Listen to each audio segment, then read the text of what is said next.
একদা রাসূলকে প্রশ্ন করা হয়েছে, ইয়া রাসূলুল্লাহ আইয়ুল আমালি আফদাল, সবচাইতে শ্রেষ্ঠ আমল কোনটা? আল্লাহর রাসূল বলেন, ঈমানুম বিল্লাহি ওয়া রাসূলি, আল্লাহ এবং তার রাসূলের উপরে ঈমান আনা শ্রেষ্ঠ আমল। সুম্মা মাদা, রাসূলকে জিজ্ঞেস করা হয়েছে এরপরে শ্রেষ্ঠ আমল কোনটা? আল্লাহর রাসূল বলে, দ্বিতীয় নম্বর শ্রেষ্ঠ আমল হলো আল জিহাদু ফি সাবিলিল্লাহ, আল্লাহর রাস্তায় জিহাদ করা। এরপরে রাসূলকে জিজ্ঞেস করা হইল সুম্মা আইয়ুন, এরপরে কোন আমল সবচেয়ে শ্রেষ্ঠ আমল?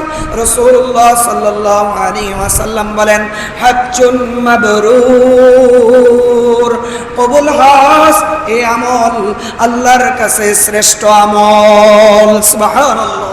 হজ্জে মাবরুরের লাভ কি? আল্লাহর রাসূল সাল্লাল্লাহু আলাইহি ওয়াসাল্লাম বলেন, আল উমরাতু ইলাল উমরা কাফারাতুন লিমা বাইনাহুমা, কোন বান্দা দুইটা উমরা করছে, এক উমরা করার পরে আরেক উমরা করছে, দুই উমরার মাঝখানে যে গুনাহ করছে আল্লাহ তার গুনাহগুলো সব মাফ করে দেয়। সুবহানাল্লাহ। এটা উমরার ব্যাপারে আসছে।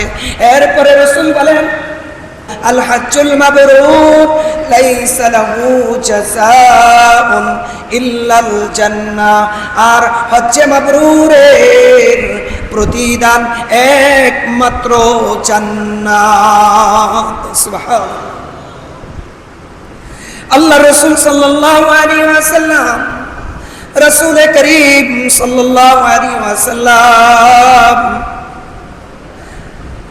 আরেক মজলিসের মধ্যে বলতেছে, আল হজ্জুল মাবরুর লাইসা লাহু জাযাউন ইল্লাল জান্নাহ, হজ্জে মাবরুর তার বিনিময় আল্লাহর পক্ষ থেকে বান্দা পাবে একমাত্র জান্নাত। কয় যে ব্যক্তি হজ্জে মাবরুর আদায় করতে পারছে তার জন্য বিনিময় আল্লাহর পক্ষ থেকে নির্ধারিত জান্নাত। এখন বারবার হাদিসের মধ্যে রাসূল বলছে হজ্জে মাবরুরের কথা। হজ্জে মাবরুর কাকে বলে?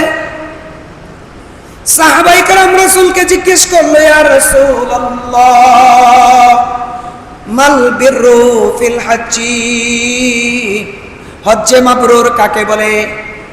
আপনি যে বলতেছেন হজ্জে মাবরুরের প্রতিদান জান্নাত, হজ্জে মাবরুর কাকে বলে?